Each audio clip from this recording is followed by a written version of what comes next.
introduce our guest speaker.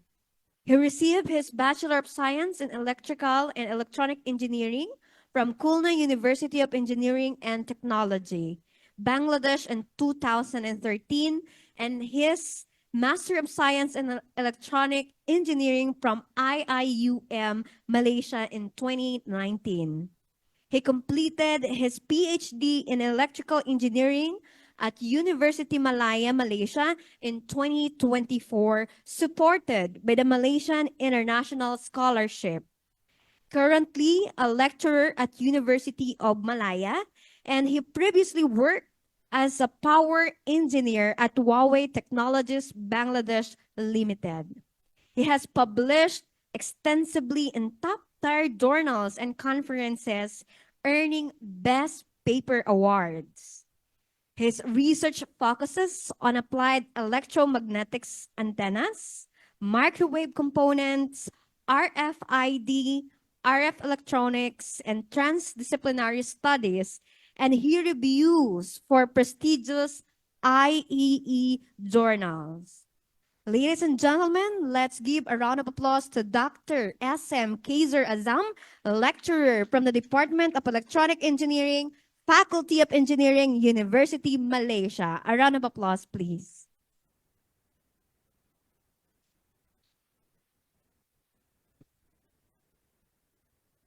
Bismillah, alhamdulillah, wassalatu wassalamu ala rasulillah.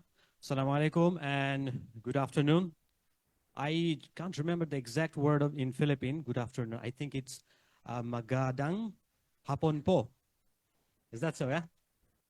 Yeah. So, yeah, I'm not going to take a long time, I guess, longer time, because we're just before the lunch and our already stomach are giving us signals that we need some foods. So, sorry, what? Okay. All right. So can I have my presentation slide here? It'll be easier for me to give the talk. By the way, that's not my slide, by the way. I didn't put it.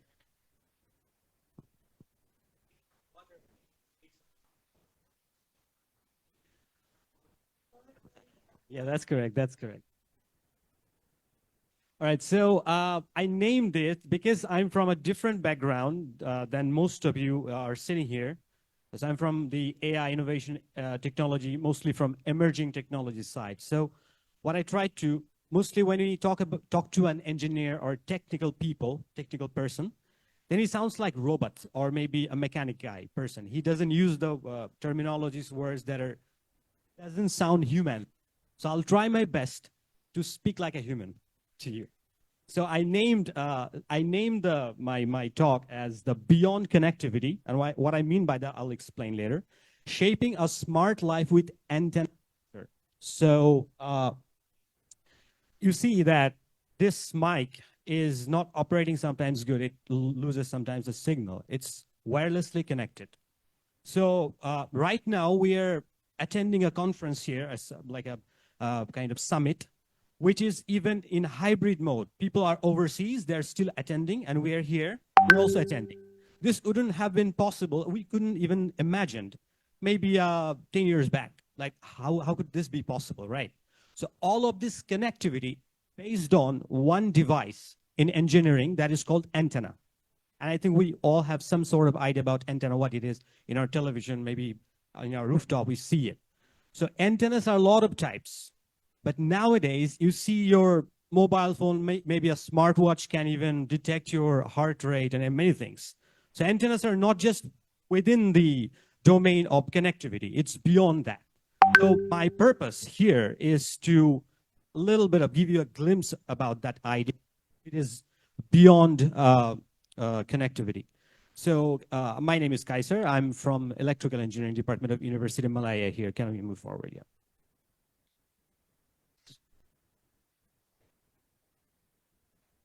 Thank you. So these are just the contents. I'm going to skip it. Okay. All right. So you remember when, especially those who are 90s kids here, maybe during the year of 2000 or 1998 or something around, before the millennium, we used to have mobile phones that have huge in size, like maybe even longer than this one, and had antennas on top of it. Now, that was only for voice calling. wireless things like voice calling. That's called the generation 1. We call 1G. So with the evolution of this technology, telecommunication technology, right now, we are currently here of the 5G that many of you already talked about, the IoT things, Internet of Things, Internet of a lot of things. Even people call Internet of Plants, meaning the trees have their identities and all the other stuffs. So we are thinking even beyond that, not just 5G, maybe 6G and 7G coming ahead. And we are already doing some of the research of it. So what is the basis of it, all of it? How we can add more features on these technologies? That is the fundamental component, is the antenna. Now, we talk about that the current technology that we have, let's say this is one circle, all the current technologies that we are using, there's an intersection between the IoT applications, Internet of Things, and there's another intersection with the current antenna technology, because antenna, you know, our smartwatch has antenna, and we also have satellite dish antenna. We're not carrying that big one on our back and going back along like that way, right?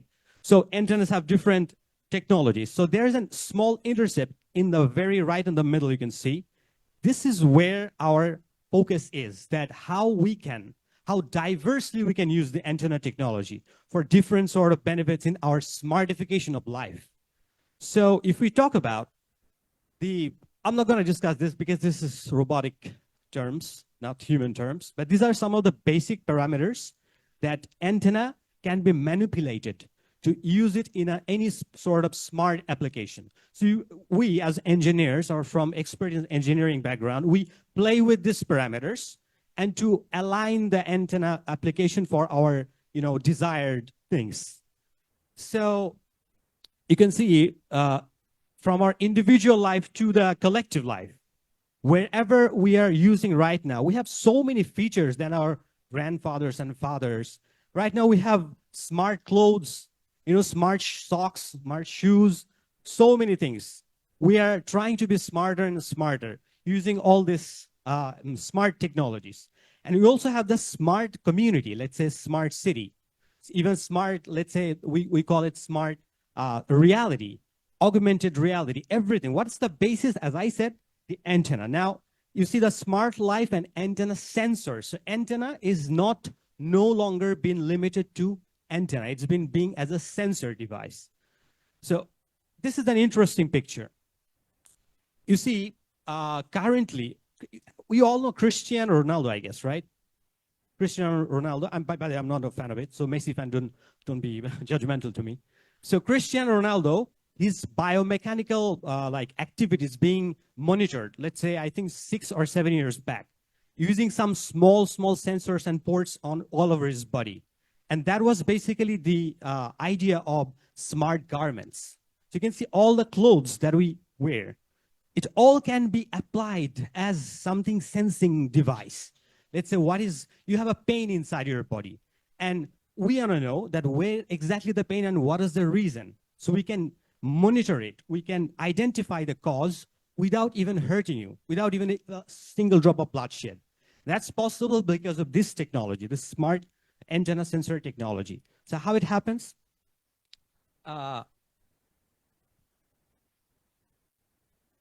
It's not smart enough.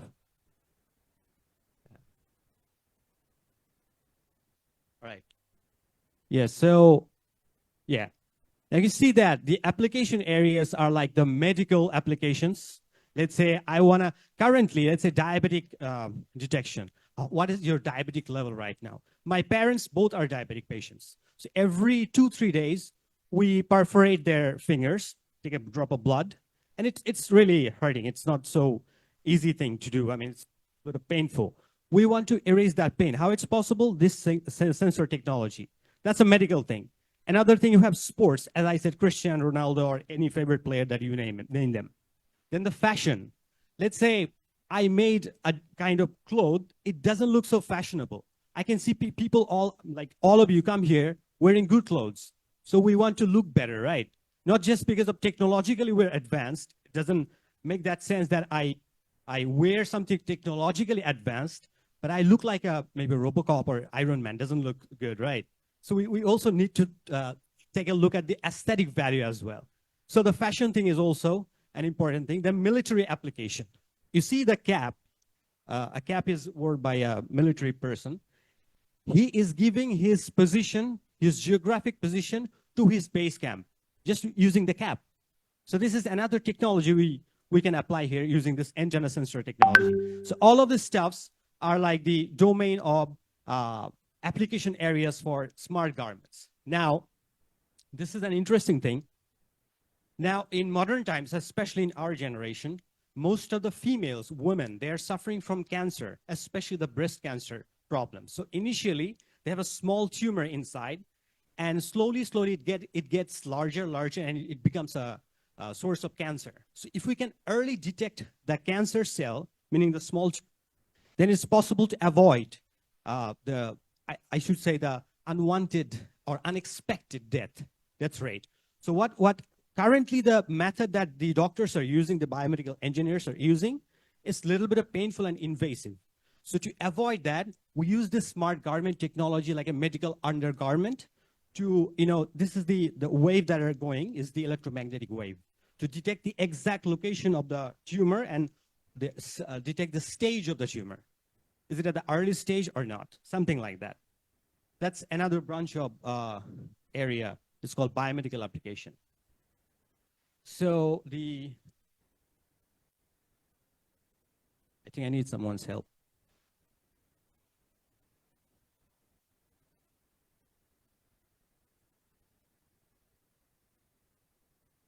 All right. Notice that I have questioned someone, the agriculture. Someone did a research of agriculture farming. So that's actually my interest reason. It's called the smart agriculture. We know that Industry 4.0, but there's a new idea that's agriculture 4.0. We are using this technology, antenna sensor technology, and let's say you planted a tree, or you planted any corpse that you have on your field. And that specific plant will notify your text that I'm lacking water. Give me some water. So that's called Internet of Plants, IOP. You know IoT? This is IOP. So the basis of this technology is the antenna sensor. So I'm not going to describe all of it, but let's say you want to drop some water. You want to water your plants. So you text your drone, and the drone automatically goes and drops some water, like artificial rain, on your specific zone of, the plant. So that's the idea of smart agriculture based on antenna sensors. Now, yeah. Okay, now this is another thing. You see a big explosion on your, that's corner side. Sometimes what happens, a small sort of short circuit happens in the high voltage thing, all the power, transformer, all the other stuffs, and there's a big explosion. Many people die. In fact, in Malaysia, there are on an average 52 people died in every year. It's because of this explosion, unwanted explosion. So there's a way to detect it. You can see an engineer is facing something towards that transformer. So you can detect that whether there's a possibility of that explosion or not. That's also done by this technology. Now, okay, so if you can summarize all these stuff that I already explained, I'm gonna repeat it. These are the recent trends of all the application area of antenna sensors. Now, the question is, what contribution in this field, or what is our contribution in this field? Our means my team. So we are at university. We have been doing, this is the recent 3 years project work that I'm giving you a sneak peek. That's one of the application area that we're dealing with right now, is the high voltage insulation fault detection, meaning the explosion that happens, we detect it early so that no damage happens, and maintenance team will go and do the maintenance stuff, and they save someone's life at least.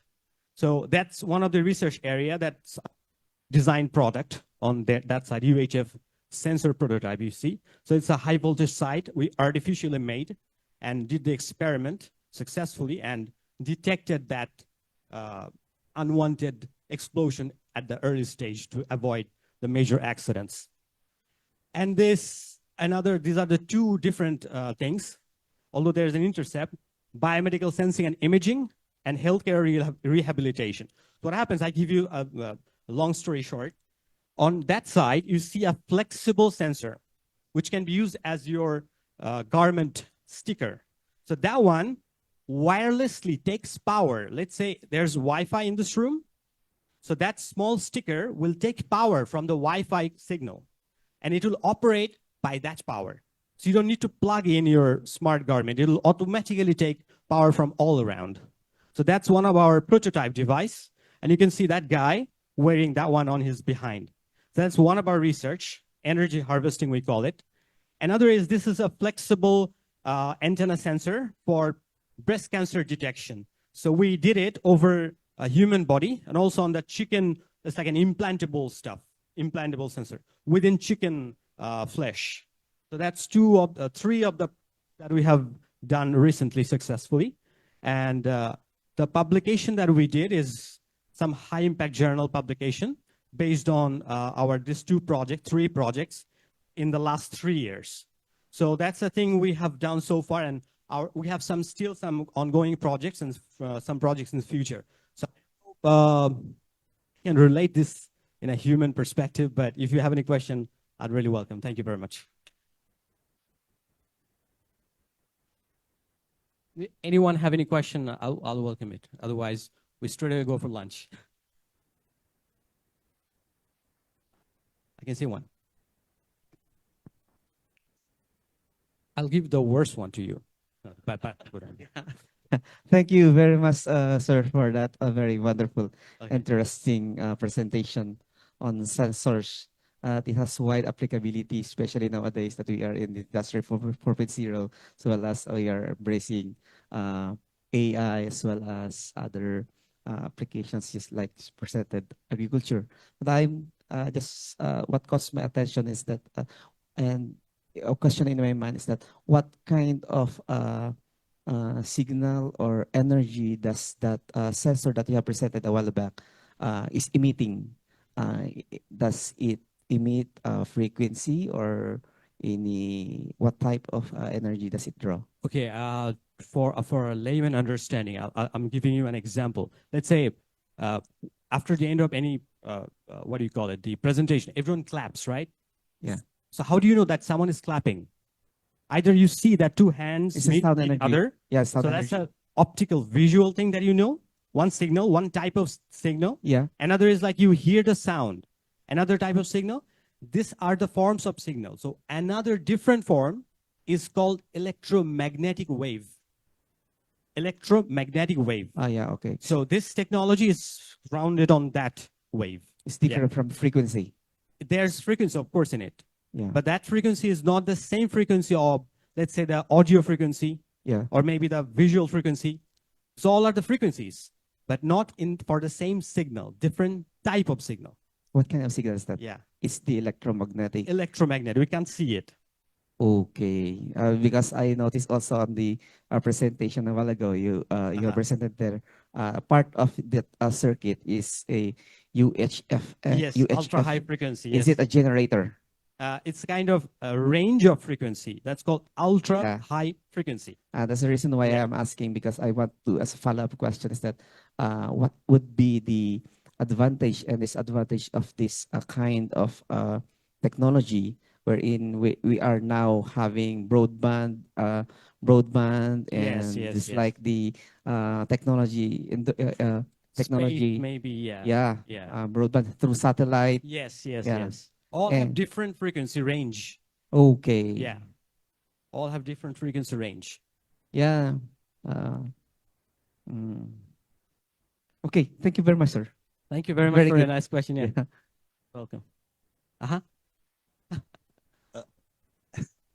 I will like to have a question. Sure.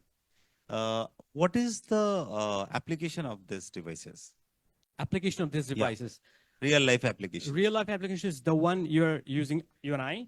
That's one of the applications. That's wireless. Okay. Making got things it. wireless. That's the No, you are harnessing power from EMF. Correct? Yes. That's So, another. to activate what device? To activate the devices, where you can't go directly and reach and like a plug things. Let's say Okay. a pacemaker within someone's body. You can't have a big plug and, hey, open your mouth. Oh, you can't do that. So what we do, we have to energize the device. So that's the electromagnetic wave is all around. It's penetrate through the body, and that device gets the energy from there. Okay, I got it. Yeah. Then if you are saying ki if you want to charge a pacemaker, you can do by that. Yes. Okay. So is there any working frequency range on this? Yes, sure. Because every oscillation of EMF have some different Yes, range. yes, sure. And that range is reception and transmission range. Exactly, exactly. Okay. Yeah. So both dependent. Yes, So, like so what is the range of that? the both thing happens at the same frequency, like the transmission Mhm. and reception. It happens in the same frequency. You are talking about the band. I'm not talking about the band yet. I'll Okay. come to the band. Okay. First thing is anything transmitted and being recepted happens in the same frequency. Correct. Otherwise, they can't transmit and receive. You get it? Let's say if you speak to me in Hebrew language, I can't because that's a different thing. In the same way, the frequency should be matched. Now, the band you talk about, there's a range of frequency. Let's say from here until here. Frequency number 1, frequency number 2. In between all the frequencies are the bandwidth. Correct. So the energizing devices mostly work on the telecommunication signal that we have, mobile phone signals, and also Wi-Fi signals. So 2.4 gigahertz, maybe also 5.8 gigahertz, also 1.8 gigahertz. These are all our communication bands, Okay. which are always available in ambient conditions. Yeah, Okay.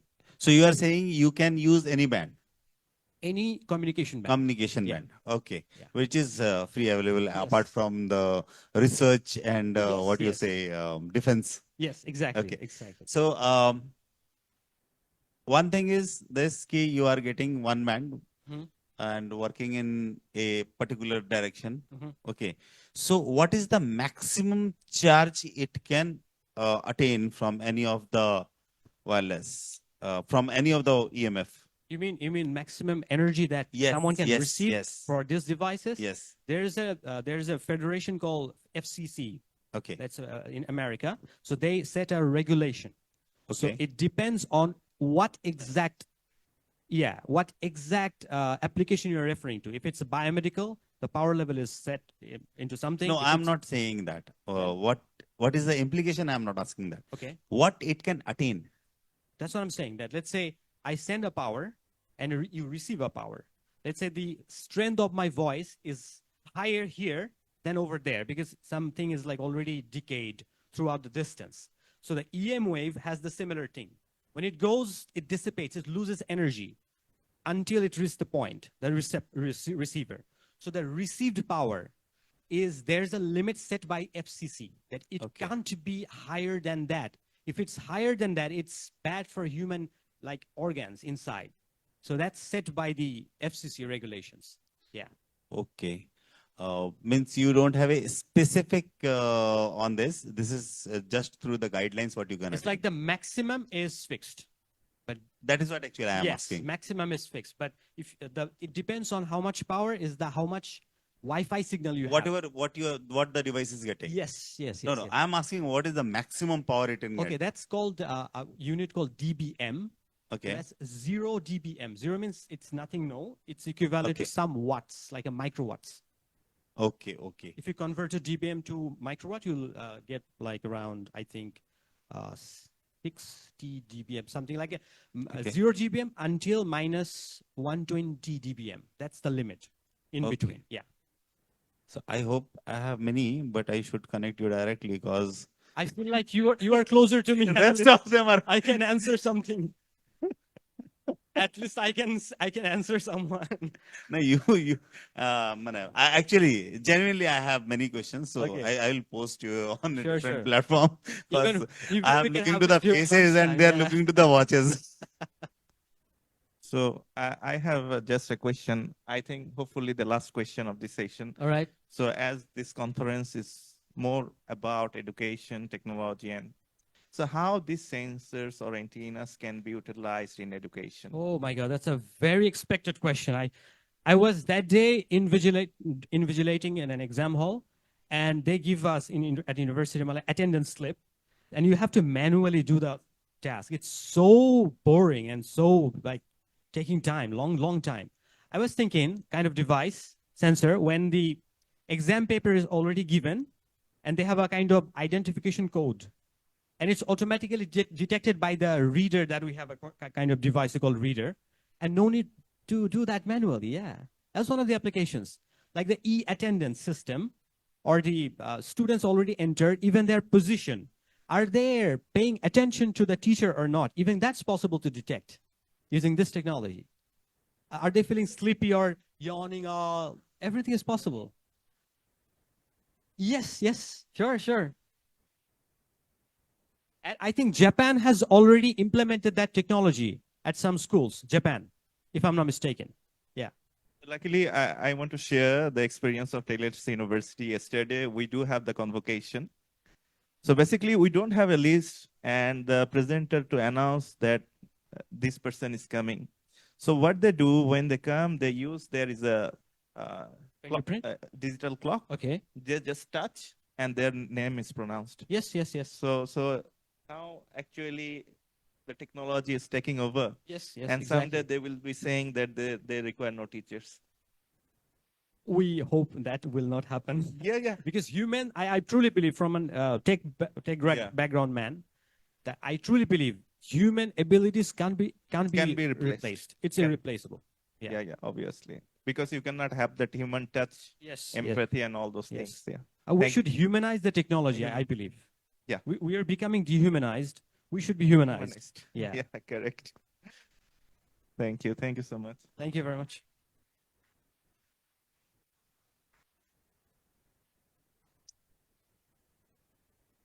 Thank you so much.